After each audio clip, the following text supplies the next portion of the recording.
Well, tonight quote comes from my girlfriend after I told her the end score of the game. Damn, who did they play, Thanos? It felt like it because this game was over in just a snap. Cue the intro, E. It's the Rip City Wrap-Up, brought to you by Dick Hanna Subaru. Believe in nice. Here are your hosts, Tyree Smith, Danny Marang, and Joe Simons. Well, happy Friday. Happy Friday, good people. Sure. I hope you're having a great holiday season, my friends. Welcome into Studio C on the Rip City TV network. Oh, I like that. We're already, hey, I hope the holidays are going. I hope get the your holidays Christmas shopping done? Is everything going? How's Grandma? She doing okay? We love Grammy. Everything fine? You know what? We got to make sure Grammy's okay. Because we're not doing okay. We're not doing okay. And we expect you guys not to be doing okay. Tyree Smith, Joe Simons, Dan Marang en route from the Motor Center. After being in person to watch that 141-99, the Blazers lost to the Utah Jazz.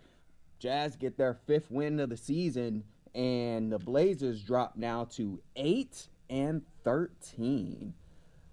I think I got that last record wrong, but Joe? It's 8 in a bunch. Let's just say it's all 8. right. I like that better. It's 8 in a bunch. How are you feeling?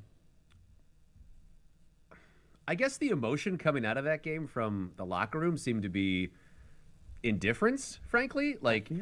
And I don't know that I feel much different than that, honestly, Tyree. Like, when we had the Memphis game, that terrible 46-point blowout, there was a lot of anger, right? There was a lot of, hey, what is the direction of this team? Are they going to make a drastic change right away?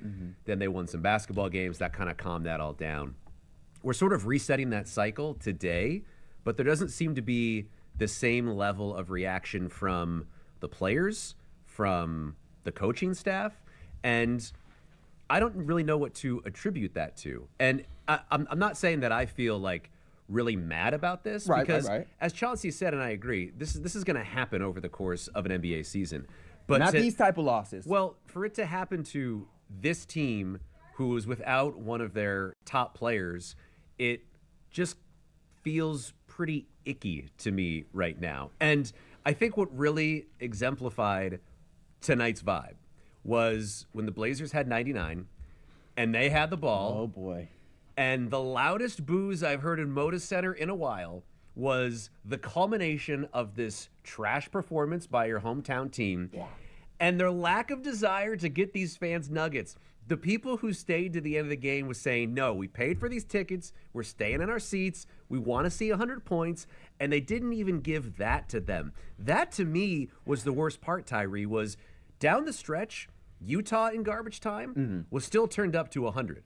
The Blazers were cranked all the way down at that point. And I get it. You're getting boat raced in your gym. So I'm not saying that's like a crazy reaction. But to see Drew Eubanks and all these bottom of the rotation guys for Utah running up and down the court, dunking, stunting on the Blazers at the end of the game, like, show a little bit of life. It was a little disrespectful, I felt, at some point. I mean, it was disrespectful, but I wish the Blazers would have respected themselves enough to stop Utah from doing that. Like, the whole thing is, like, you don't want someone to run up the score? Stop them. And the Blazers had no interest in doing that. No energy. Like, no energy. Straight up no energy. And Danny Marang coming in, joining us after en route from the Motor Center. Danny, we appreciate you. Yeah, what's your energy, Danny? Oh, hi. Is it? Oh, hi. No, I'm just saying, oh, hi. DeAndre, this is while you catch your breath and sit down, Danny. Chauncey said in the postgame, DeAndre Ayton only played the first 2 minutes of the second half because, quote, I didn't like his spirit in the game. I've never heard the word spirit used so much to describe a team's just awful performance. It's Chauncey's nice way of saying heart. It's his nice. There's plenty of words that I would use that I can't use on. The euphemism. Yes. Choose your euphemism. Yeah, and that's what he inserted in there. Sure. I tweeted out something tonight because people were frustrated, mad, and I get that part of it. Like, I understand why. This kind of thing happens to everyone, in a sense of like, and I'm not saying that as a way to excuse this. Like, you don't need to excuse it. But my general point with this stuff is, there's some. The 30,000-foot view of this is that it doesn't matter. And it does, to an extent. in the moment, in the season. Right now, it sure as hell matters. And that's the thing is, like, but we talked about this at the beginning of the season. Like, I can't sit here and cover these games and live and die in the games of a team where wins don't matter. Like, I mentally, I can't do that for 82. You guys might be able to. I'm at these games. I'm talking to these guys. Like, I just can't get caught up in that. I'm looking at the 30,000 foot over 82 games. It sucks. Full stop. It sucks. It's not good. It's not fun. It's awful to watch. I don't enjoy it. I've spent less time engaged in a game tonight watching it and trying to break something down or understand X, Y, or Z than all season. Like, hands down. Like, there's no question about it. And there's no excuse for it. But there's this weird thing about you want to be mad and you want to point a finger and you want someone to blame. Right. What does it change? You know, in the grand scheme, like, I'm trying to walk people back off the ledge in general. It's like, get your torches and pitchforks, but also understand they're not for anyone. Well, that's or the anything. thing. I don't think there's a lot of torches and pitchforks right now. I don't think that there is a really strong, visceral, angry reaction to this performance. And I would almost say that's a little bit worse. Like, okay, great, 30,000 foot view. We're tanking. We want to get one of the top 3 picks in the draft. We want someone who's going to change the franchise. I think everyone's on the same wavelength there. But to let Utah come into your building and embarrass you from the start, like, there's a difference between losing a competitive, say even 10 to 15 point game. Let's just say the Blazers mount a charge in the second half. They look competent. They're able to mount a little bit of a charge, and then it turns into, say, a 12 to 15 point loss, and you say, okay, well, Utah had a really good shooting night. You can kind of explain it away. But to be lifeless for 48 minutes, I mean, that's the difference. It's a lot. It's a lot hard. I wanted to get you to your response, but make sure you guys are joining the conversation using the hashtag RCWrapUp. We could bring up the tag board just a little bit to see your guys' comments. We know y'all aren't happy. We know it. It's showing in the comments, so keep bringing them on. We want to hear your thoughts on this game because, honestly, after the post game, you could just listen to Chauncey Billups, and he felt like he didn't even know. He said, I don't know. There were some moments during that press conference where he said, I don't know. And I feel like that's a lot of the general fan base. You can't explain some of it away. And that's why I kind of default to the whole, like, it's a young tanking team. And I was going back and forth with Casey Holdall, Trailblazers reporter tonight, and he sits a couple seats down from me in press row. He's like, it matters. He's like yelling back and forth. I'm like, Casey, I can't yell. I got to text you. And it was like, it does matter. Like, in the granular scheme, it matters. I'm not saying that, and we were just kind of like talking through it. My overarching point was, I'm not surprised. When you were that I agree with, because it feels like they were due for another clunker. It's just, they've been on the verge of a clunker for a couple times over the past week or so. Maybe not to this extent, Tyree. I was about to say, they were due for a clunker of some sort. It was just the worst possible version. They're not a good team. This, though? No, this is the thing, is like, when you talk, you had a couple things go right and or wrong, depending on how you look at it, right? One, the Jazz, they're shorthanded, and they all of a sudden they get that uppity kind of thing. This, I'll point out, last year against the Phoenix Suns on the back-to-back, the Blazers go in there and punk the Phoenix Suns with no one but Jeremy Grant. It was nobody else. Like, they were like, how did this happen? The next night in the back-to-back, the Suns come back and just house them. But it happened. Like, in those. That Blazers team last year had like 3 or 4. Like, when you lost to that Blazers team last year with how decimated they were, it was like a referendum on the other team. Like, that's what kind of feels like this right now with the Jazz. But also, and I don't say this like as the disparaging. Like, I know these guys. I talk to these guys. I like these guys. They're young and they're not good, and they're short-handed. And again, not an excuse. Donovan, Tumani, Rob. It is the backbone of the team. Like, what have we talked about the identity of this team this year? It's been defense. Like, yeah, they scored 131 against Dallas, but is that the identity of this team? It wasn't never going to be. Ball, win, and hoop. Like, that was the thing. And so I think that bled into it. I think when you hear Lauri Markkanen is out, you let down your guard. You're a young team. You see a couple shots not go for you. Yes. That go in for the Jazz early. 2 rolls his foot or gets his foot stepped on, and you're like, oh god, here we go. Like, and then all of a sudden Walker Kessler is blocking. He looked like Donovan Clingan. Like, he blocking everyone's shots. Da, look, I don't like saying this. It's not a fun thing to say. He didn't have it. Like, he didn't have heart tonight. Like, Chauncey Billups is not going to sit down a $35 million man without cause. Like for everybody's like, oh, everybody's supposed to be an even pack. No, it's not how it works, guys. That's just you got to have the juice to sit that guy down. And look, he went out there. He has that turnover. Chauncey just goes, sit down. Yeah, but missing shots early cannot absolve you from a lack of effort on the defensive end, because something we've also talked about all season, Tyree, is this is not a good shooting team. No. And it hasn't been all season. And you've had little flashes like the Dallas game that we can point to and say, wow, they shot really well that game. But if you're not able to withstand the mental block of missing shots and then playing effective defense on the other end, this is going to happen more frequently. It's going to happen a lot. 70 points. That was what they had, 70 points going into the halftime. What's up? No, I mean, there's a lot of things, but to your point, like the idea of, you can't fall back on that. This is what we talked about coming into this season.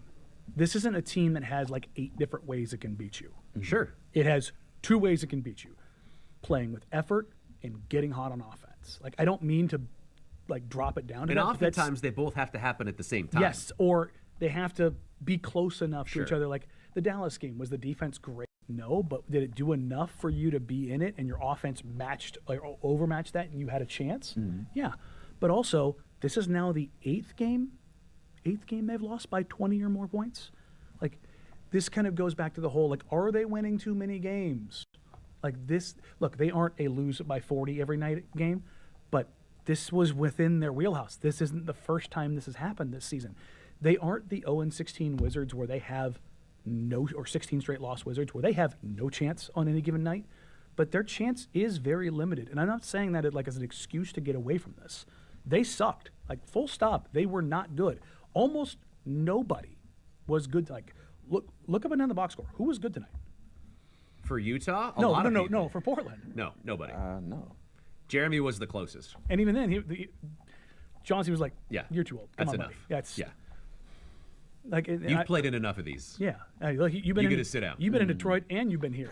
He knows what's going on. 9 Jazzes. Jazz? Jazz 9 Utah players in double figures. And 9. I mean, Walker Kessler was the best player on the floor tonight. Him or John Collins. was incredible. I mean, it was reminiscent of Donovan Klingen's game. Like, did he finish with, how many blocks did he finish with? 5? 5. Importantly, his name should be Walter Kessler. Walker Kessler is too hard to say. I'm just going to throw that out there. Walter Kessler. Walker Kessler? That's tough. You want to tell a grown man to change the name? I just did.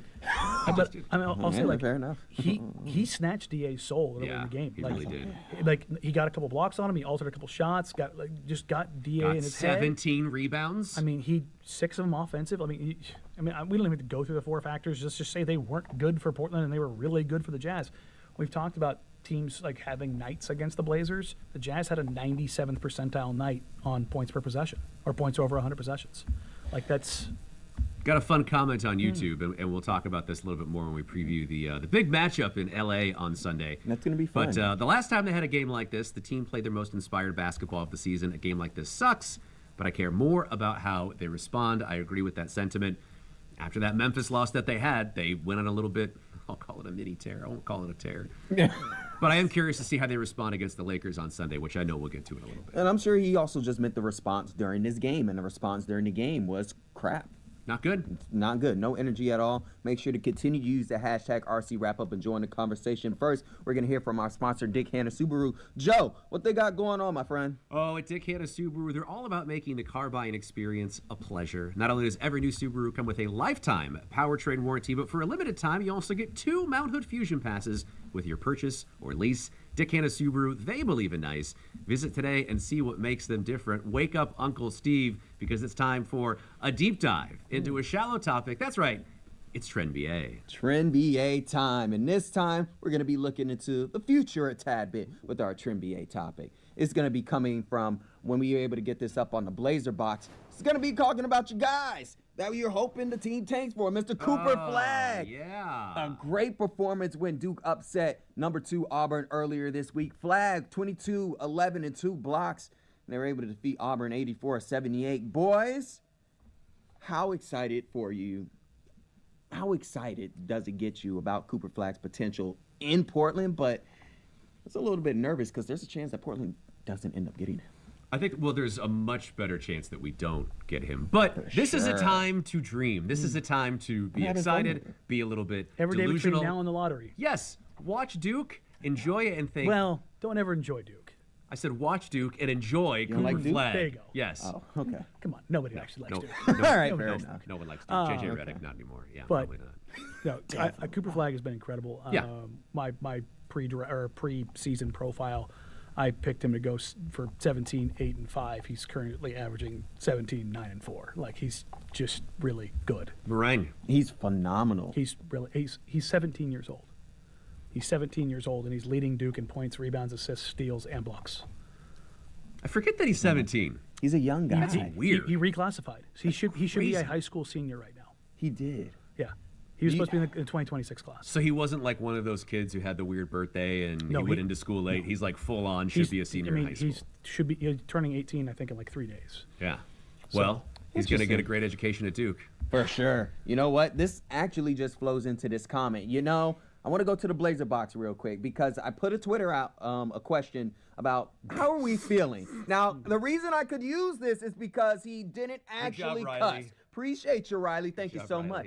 Basically, it was just like, so how are we feeling after this game? Absolutely. Are we okay? Absolutely effing not, Tyree. At this rate, we'll be lucky to trade these vets for protected seconds. Now, Riley's getting the torches and pitchforks out. That's an A little emotional bit, response. right? That's what I felt. I like it.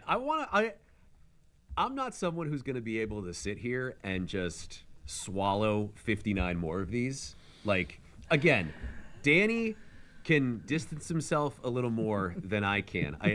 It's not that I'm like more emotionally invested than you. It's very Because difficult. you've watched 1,000 games with me. Well, yes, it is just that work together, it's they know. very hard to emotionally divorce myself from wins and losses. Like over the course of a season, sure, but on a night-to-night basis, it becomes a more challenging process. It's tough. It is, especially when you watch something like this. But no, I don't think that the performance tonight is going to affect any of the trade value of any of the Portland Trail Blazers. Like everyone knows what they got with Jeremy and DA and all the vets that are probably going to be traded at some point over the next 6 to 8 months. So no, Riley, I agree. I'm not okay also, but it's also not going to affect anything in terms of trade potential.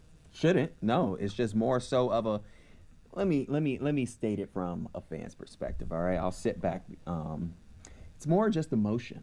It's really just upfront emotion about, yes, we know this team is tanking, or that's what we believe. We know this team isn't good, but damn, we didn't expect them to at least look like that. And for them to lose like that in a season where we already know the expectations, or at least kind of a roundabout way of where the record is going to be, it's not really into a good indication of what the future looks like, because you hope these guys at least still play with the energy, and you get the second group in and the bench guys in, and they still maybe at least get you 100 points. But I just felt like from the time that tip-off happened, and, we were a few seats down from each other, but we were looking at each other, and I said this, I just wasn't feeling it from this team all around. I don't care if you pointed Anthony to DA. I didn't feel it from anybody. The couple points. One, the first minute and a half of the game, Anthony gets 2 deflections, and they're kind of diving after loose balls, and they're getting after it. I'm like, oh, okay, because there was a lackluster effort in LA. I'm like, okay, they're coming out with the right intensity. But Jazz 3, Blazers come down, miss. Jazz 3, Blazers come down, miss. 2 had a lot of good looks earlier that didn't go down. 0 for 4, and Yeah. you're just like, oof. Yeah. And you could just feel it. It went from snowball to avalanche almost immediately. And then I want to push back a little bit. Not just you, but this is a general kind of, I think, fan take of the proper way to tank. When you tank, you suck. Full stop. You can't control the level of suck. Sometimes it's going to be a close game. Sometimes you're going to lose by 40. This whole ethical tanking thing, it's, to be blunt, it's garbage. It's garbage. It's this thing that people kind of throw out there. Is that like an actual nomenclature? Yes, it's like- to tank the right way. Yeah, as opposed to you're tanking the playing wrong way. nothing but young guys. It has to be nothing but Scoot, Shaedon, Denny, and Donovan. If you're playing the veterans, it doesn't matter. It's There's no right way to tank. no. That's the thing is and when you're doing that, this is why I have beat this drum so heavily. You are making sure that development occurs, hold on to the rope as long and as strong as you can. And everyone's like, oh, they let go of the rope tonight. It's like, well, they did it against Memphis. And then what happened? You can't just isolate a loss or a win and use that as the justification for whatever your mindset is. Like, there were the people, they're winning too many games. Like, are they still winning too many games? Or they're going to make the play-in. Sure. Are you sure about that? It's like, no. Full, yeah, there you go. Full Denny Green. They are who we thought they were. I just had to use We it. I'm we sorry. we got the no buttons. Yes. in. I'm sorry. Yeah, got- guys. no. We got no buttons got- here. Can we go to camera 12 really quick? I don't know if we could point at it. There we Yeah. Just want to show you guys. There we go. Yeah, no buttons. Someone make a GIF out of that. That's perfect. Sorry. No Danny. Yeah, or if you're feeling good, it's you're on. I understand the point that you're making, and I do agree with it. Yeah.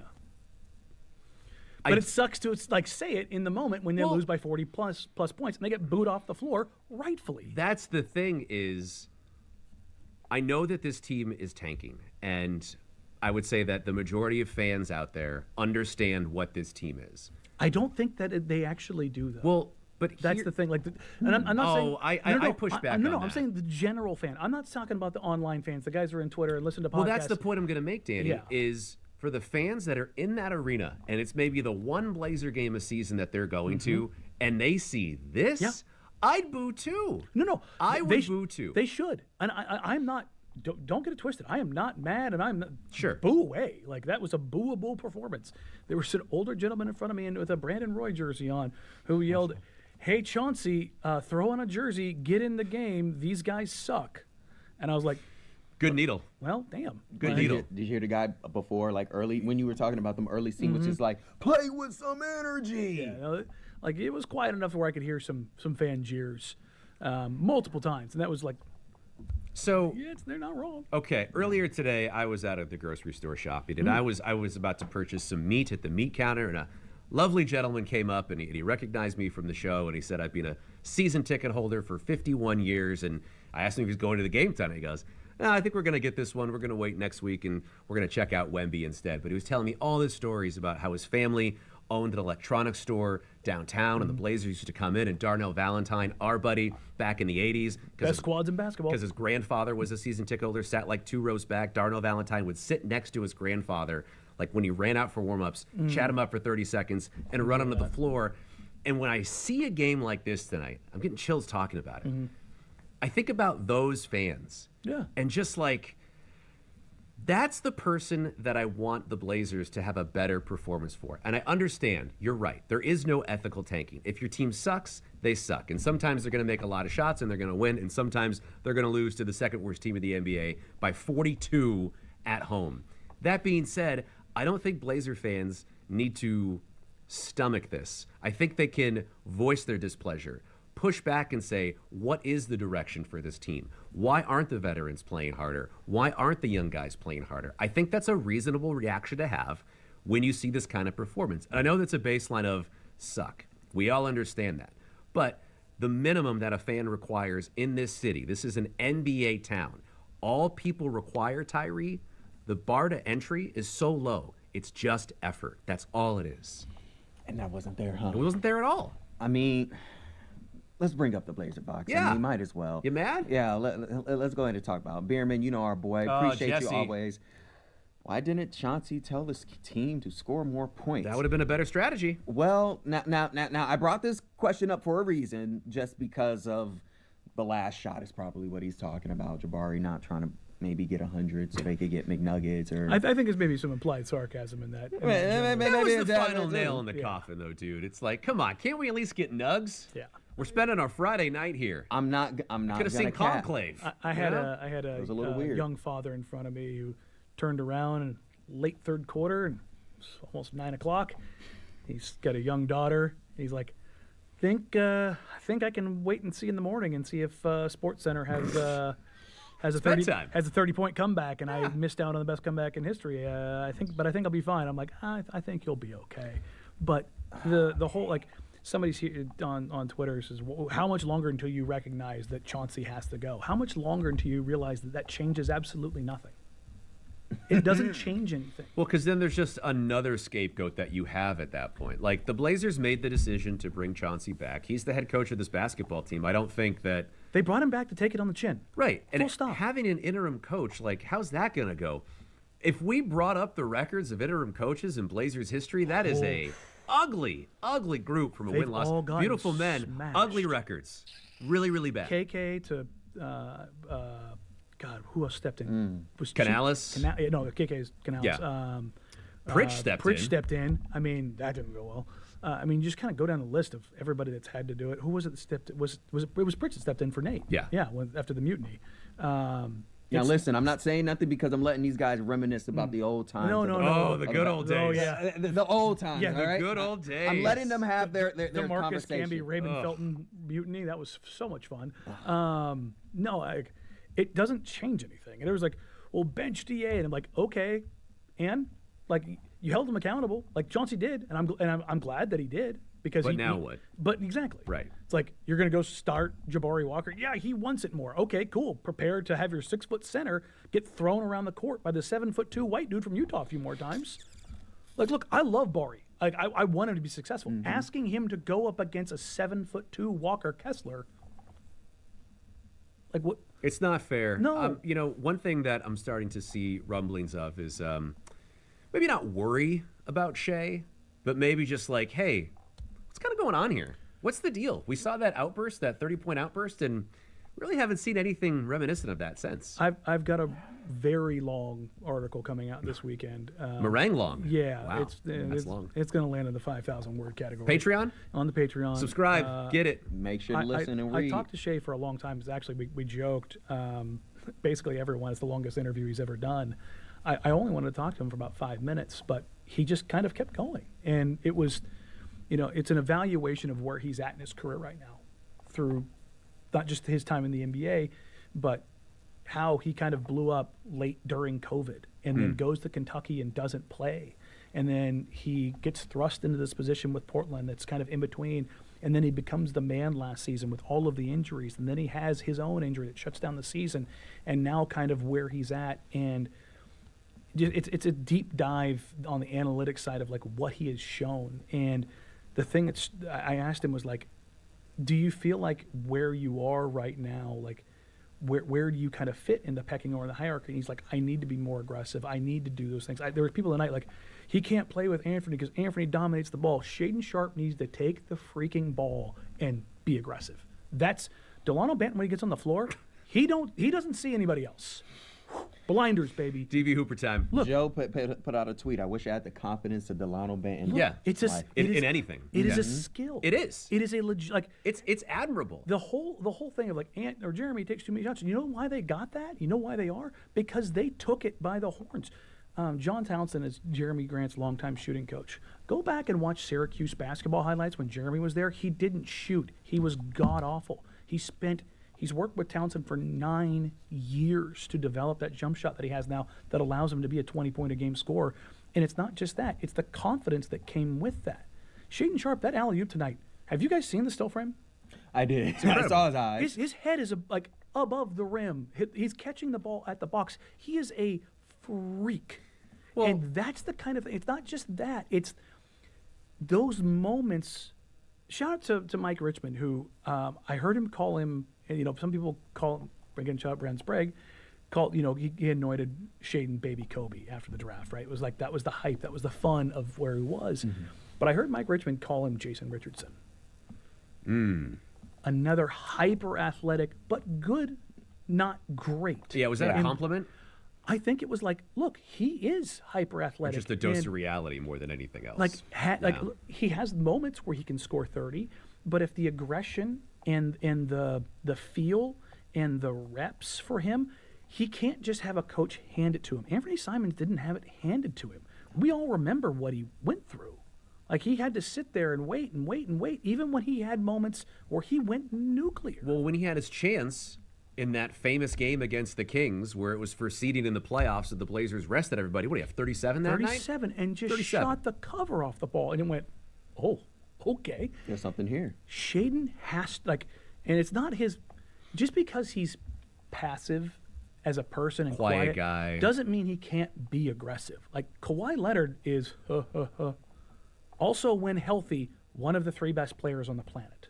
Like, if Kawhi Leonard's healthy, it's different. OG Anunoby doesn't say a word. The most violent defensive player in the NBA. Like, it doesn't always have to go hand in hand. The thing about him, everybody talks about him shooting threes off the dribble and all this stuff, which get downhill and be aggressive. I would rather see him. 1 of 8 from 3 tonight, Shea was. Again, there was a couple off the dribble ones where I just didn't like it. The thing that I do like is the 8 shots. I do like. Yes. I was talking to the Blazers coaching staff tonight in preparation for this. I don't want to give away too much, but basically they all told me we chew him out when he passes up wide open threes that are like particularly catch and shoot. Shea's catch and shoot numbers are bonkers. They're bonkers.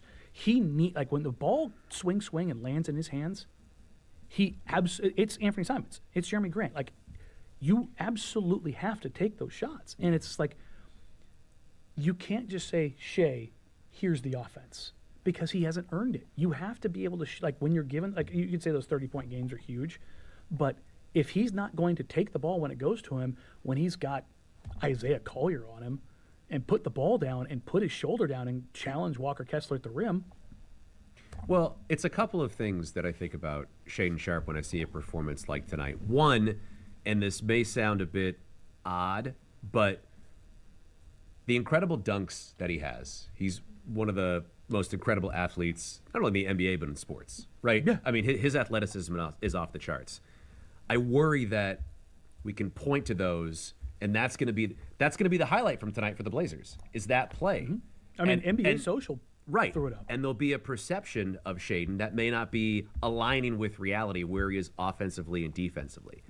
I also think it's very fair to say that Shaedon Sharpe is going to have the longest runway of any current Blazer to figure out where he needs to be. Yes. I mean, like, from Scoot's perspective, it's a shorter window. Mm-hmm. From Tumani, if things start to go haywire, it's going to be different.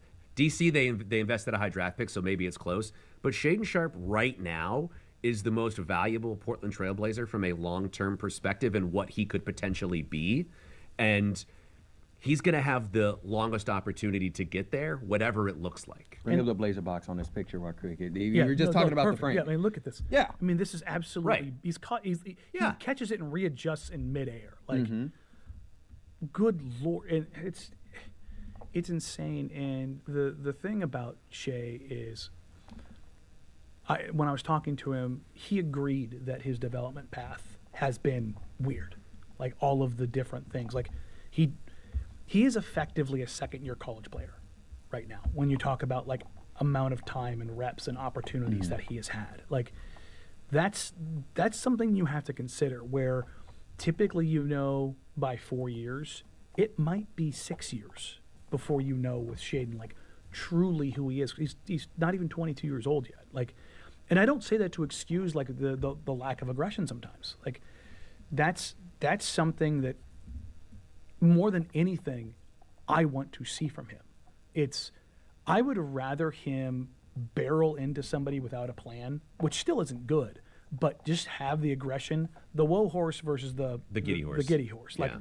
I would much rather have to pull back the reins and be like, Shea, you got to have a little bit, like, with Scoot, sometimes it's frustrating, but it's a better thing, I think, that you have to kind of rear back a little bit with Scoot as opposed to give him the tap on the butt. And that's what I worry about with Shaedon and Tyree is you'll see, and I'll use an analogy from a different sport, football.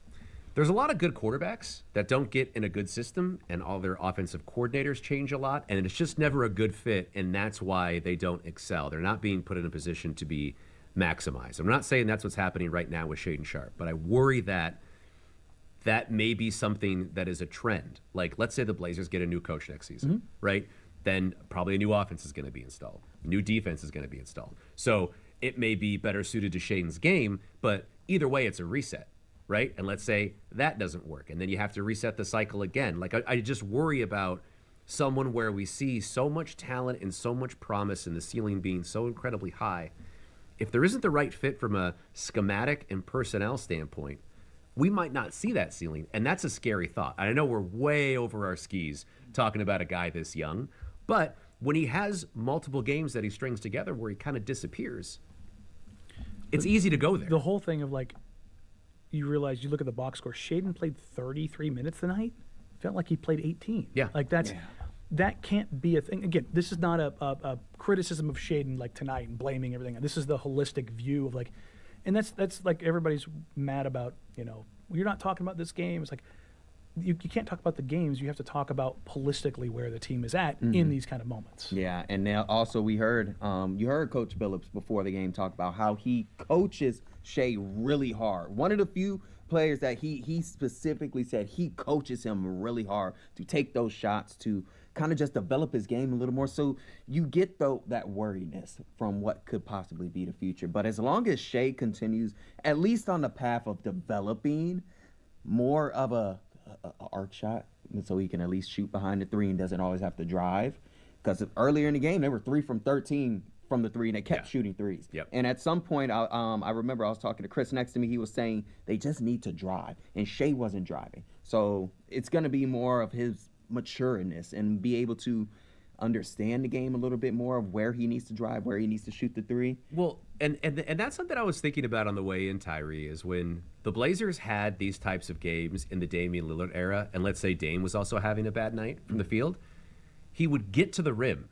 He would force the action. He would get to the free throw line, and he would get free points. He would see the ball go into the hoop. And I would think that's where Shaedon needs to alter his game, to your point of driving to the basket more. Like, force the action a little bit. Be a little reckless, like Scoot, like DB Hooper.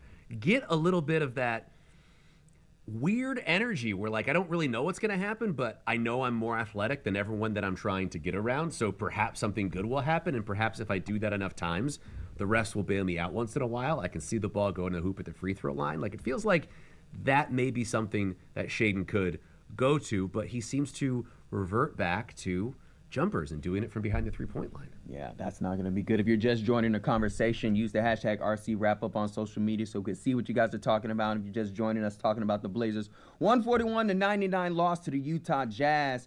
It's going to be quite the weekend. Well, a Saturday at least before they get to L.A. and take on the L.A. Lakers.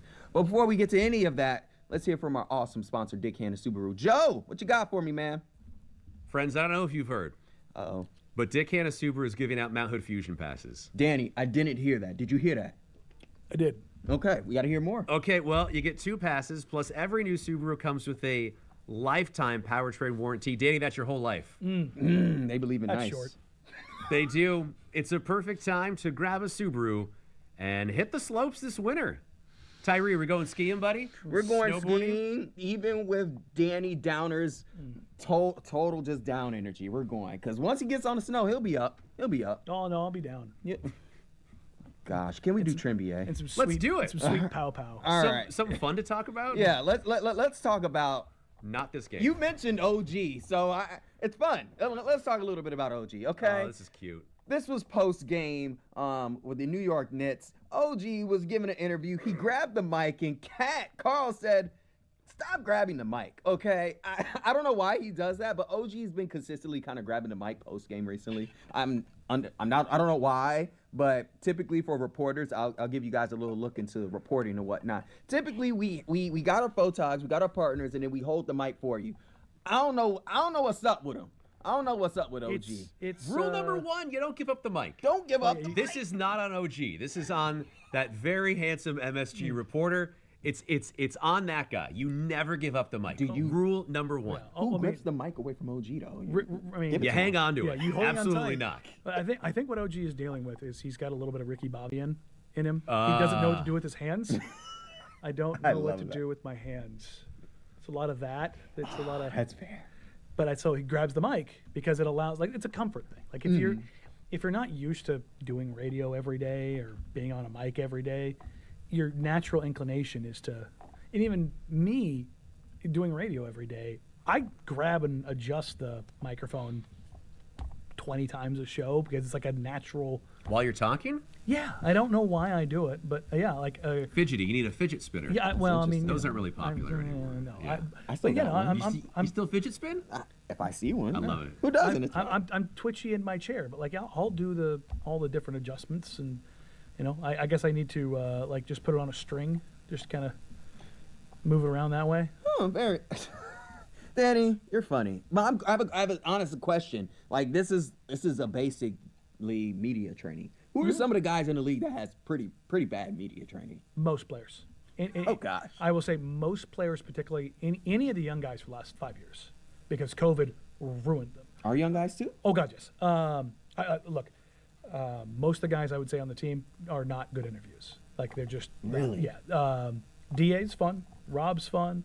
Ant has gotten infinitely better. Joe and I had him literally Yes. for his first interview. Yeah. It took that was tough. Shea tonight. I'll share this one from Shea. Not just tonight. The very first time Shea ever had reporters in the locker room was his rookie year in Seattle, when we went up there for the preseason game against the Clippers, and I hadn't really interacted with Shea because he was brand new to the team, and training camp was down in California. I didn't go, and just making some small talk. He had a pair of Kobe's on, and I was like, oh, there's an easy opening. I think he had like the reverse Grinches on, I think, or something like that. And I was like, are you normally a Kobe guy? Have you always played in Kobe's?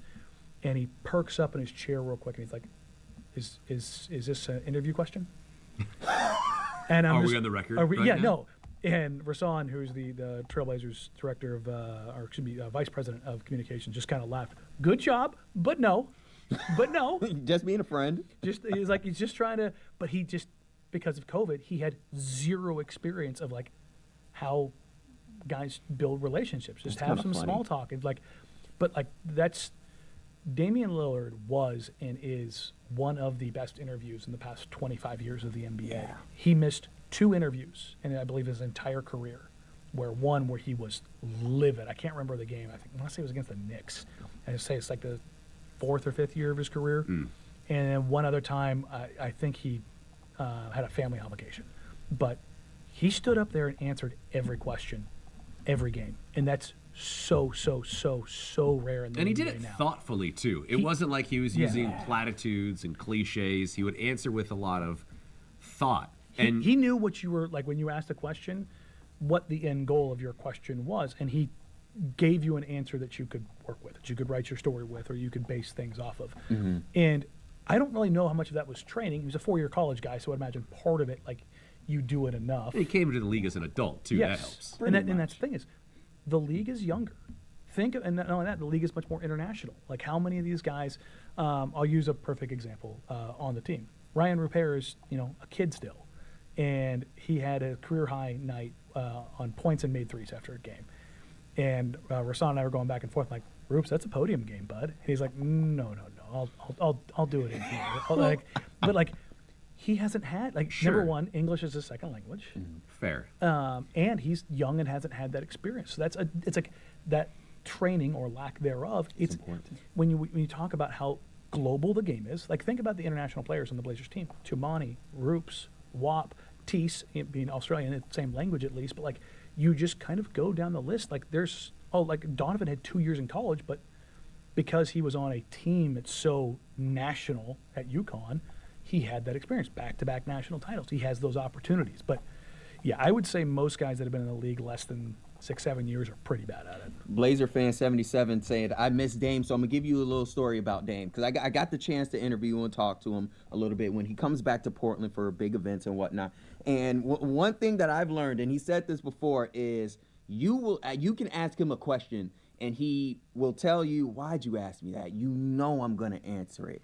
That is great media training. One, because he's going to be very personal and very transparent with you. Two, he will answer your question, whether it's good or bad. He answered every question, no matter what it was, despite it either going against the Blazers, going against maybe a new team. He'll give you a look. He'll give you a look because he's like, I'm going to answer it. And then he goes and answer it. And I think I'm glad you mentioned that. It's just one of the better ways to show that the younger guys can look up to them in ways that's not just on the court. And I think that's the thing that this team is still searching for. Yeah. There's guys that will, across the league, that will step up and answer questions in the good and the bad. Yeah. And it's not, LaMarcus wasn't that guy. And that's why Dame filled that he role. wasn't. But was LaMarcus a dude? Absolutely. Yeah. Multi-time All-NBA, All-Star. Like, but he wasn't the guy. Like Derrick Rose wasn't always that guy in Chicago. Like you had Joakim Noah, who was, talk about grabbing microphones. Like that's he was the VP of communications for the Bulls. Yeah, I mean, at that point. Look, Jalen and Jason in Boston haven't been great on the mic, but they've got Al Horford there, who's going to be presidential at every press conference. I think the Blazers are still kind of searching for that guy. I think the natural thought is probably a guy like Tu, who's a little gritty, but again, even though Tu's been in the country for a while now, it's still a second language. It is a different culture, and a lot of times, I think, when you're particularly just in this country, when you're dealing with international players, when somebody has an accent or somebody's English is mildly broken. Perhaps not confident in their own English. Or not even that, but I think people dismiss it. I think that's why a lot of times guys like Luka, Giannis, Jokic, even Embiid are, even though those are the 4 best players on the planet, well, Embiid's probably falling off from that, but let's say last year, the 4 best players on the planet are international. And not English-speaking international, right? You've got a Slovenian, you've got a Serbian, you've got a Greek by way of Africa, and a Cameroonian. It's not like Shea is Canadian, so he's got natural English, but that, it's not xenophobia, but it's just if you're not a naturalized, born in the U.S., natural English speaker. It's why Ant Edwards is on every commercial. Yes, because Every he's a single young one. American. It's why they try to do it with John. It's why they try to do it with Zion, the Who is American-born next star. American heir apparent. I mean, that's the way it is for any sport, Yes. right? You look at tennis, for example. There hasn't been a great male American tennis player in 20 years. Agassi? Roddick was the last decent one. Yeah. But on the women's side, if you walk down the street, They hooked a wagon to Serena Williams. that's and the said, thing. Please if carry you walk this. down the street and had to say, And her hey, sister. list off 3 of the top women's tennis players in the last 20 years, I bet half people out there could do it. They could at least name Serena and Venus. Yeah. If you were to say who the top male American tennis players, you'd have absolutely no idea. Getting back to your point about young people not being media trained, I find that so ironic because when you see someone like Jared McCain, who is TikTok brain. I'm all about this. I'm going to film Kyle Lowry. I would assume more NBA players would fall into that category, Tyree, rather than just, I'm a hooper, I hoop, I talk about hoop, and that's my whole personality.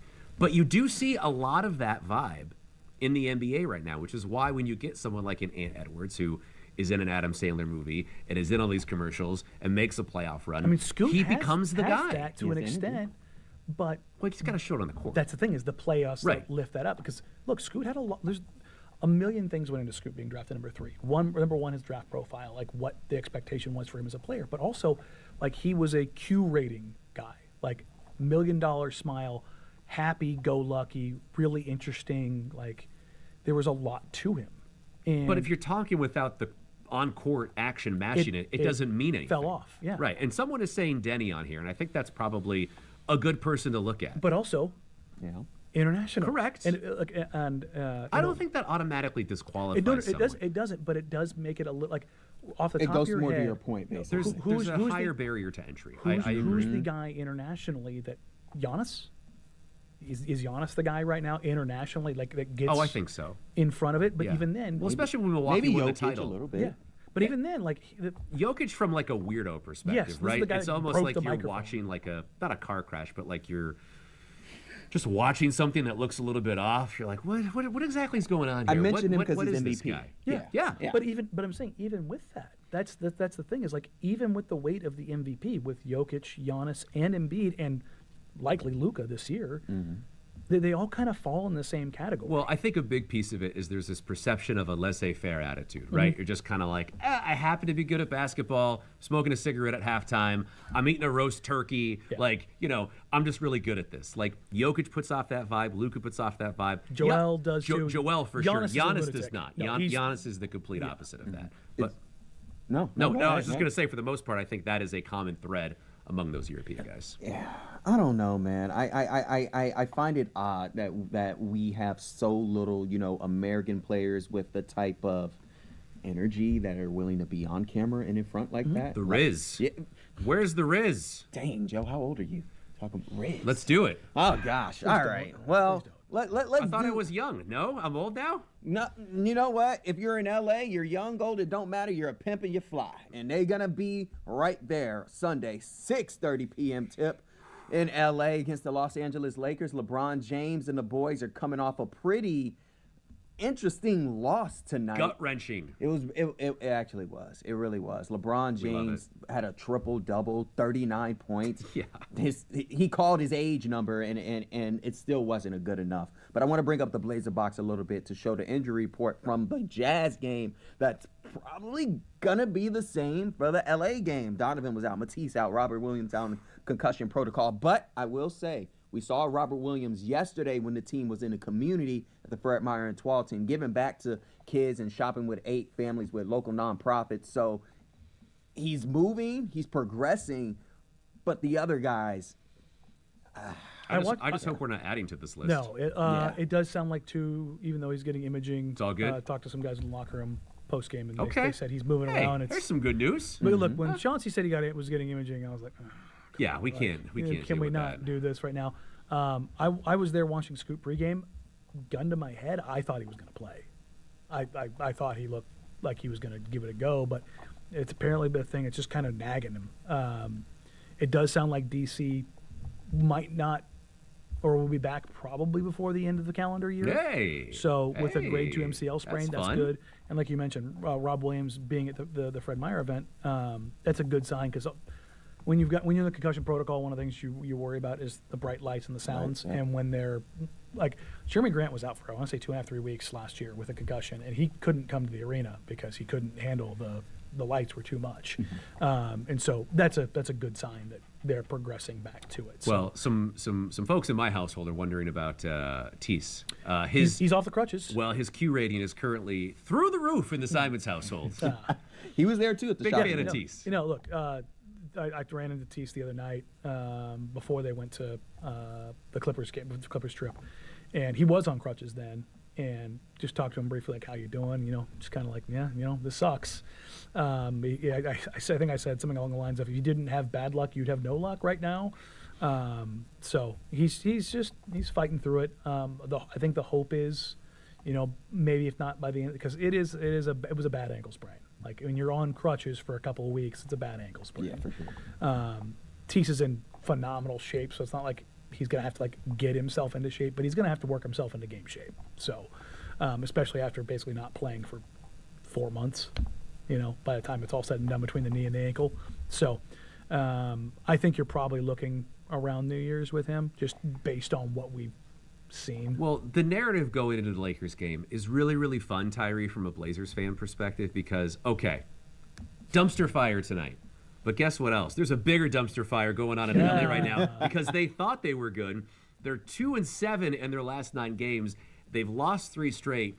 And if Portland goes down to LA on a Sunday, the last game of the night, and they put it to the Lakers, if they steal that game in LA, boy, Stephen A. on Monday is going to be losing his mind. They're going to be calling for JJ's head. They're going to be talking about trading LeBron. So we have a lot of fun to look forward to on Sunday if the Blazers are competitive. Turns out, Joe, it's not the coaching. Who knew? Could you say perhaps that it was maybe a byproduct of the roster? Yeah, they have 2 excellent players, and then they don't have any more players. 77 points they dropped tonight. Yeah. And They you still lost. 39 points from LeBron and 38 points from AD, and you're still not LeBron's winning? killing himself out there, and they can't beat Atlanta. Well, I mean- and Atlanta's playing better. They are, but also you got to get that game. they can't lose the games that they both try. Right, exactly. Yeah, that's like 2 losses for them. And here's the thing: if Portland does manage to beat LA, LA. it becomes that thing that we talked about earlier. It's a referendum on the Lakers season because you lost to that team. The team that got boat raced by Utah at home. Now what do we do? And again, this Utah team, to kind of go callback, should have just beat this Lakers team. Will Hardy screwed up, called timeout when Colin Sexton was going downhill with a chance to win the game. And Will Hardy, oh boy. And what's beautiful about it is there's going to be several days off for most of the NBA with the NBA Cup starting next week. So if Portland beats the Lakers, It'll they're marinate going to have for 4 days. a whole week of drive time radio. Those people just losing their minds down there. So And I will fuel that fire. gear up, Rip City. It could be a lot of fun if the Blazers get it done against the Lakers. It's not gonna. Yeah, I mean, I'm not talking much because I'm low key a little bit of a LeBron fan. So it's That's okay. Listen, I say Well, it. I mean, Oh yeah, I want us to I am. win. I want us to win. But it's just sad to see that a 40-year-old man has to put up that type of performance, but still not win. Just means we're getting closer to the end of his career. I mean, it's not just that. They're not good. Yeah. Like, this is when they went on that run.